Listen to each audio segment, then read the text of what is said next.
Hi, welcome back. In this series, I'm building out my own cloud computing platform using bare metal servers.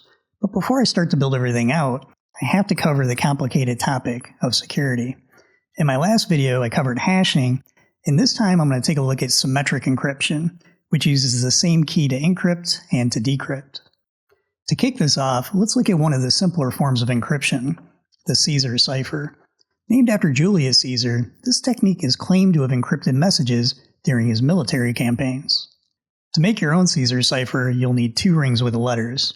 Typically, the outer ring would be clear text, and the inner ring would contain your encrypted letters.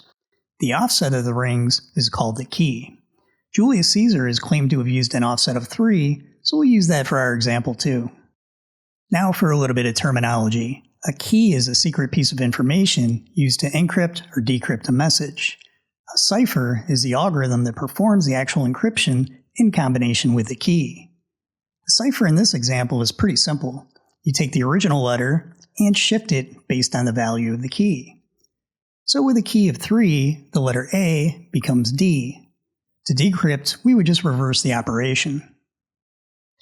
In order for symmetric encryption to work, both sides will need to know two things. Number 1, you'll need to know the cipher or the algorithm that will be used. Number 2, you'll need a key. And an important point here is that symmetric encryption uses the same key to encrypt and decrypt the message. So in this case, both our client and server have a key with a value of 3.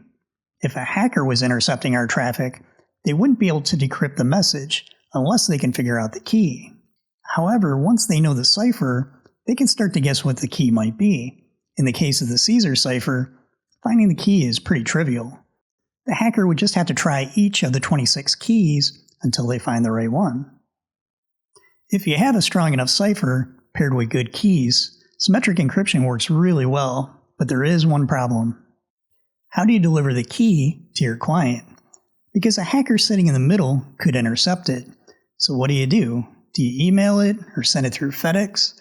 I mean, I guess you could, but what if you have a web page like Amazon? How would you give that key to anonymous users just browsing your site?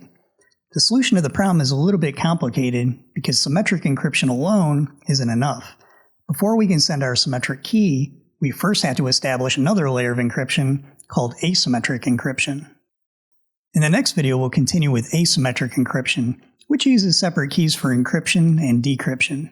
Thanks for stopping by, and I'll see you in the next video.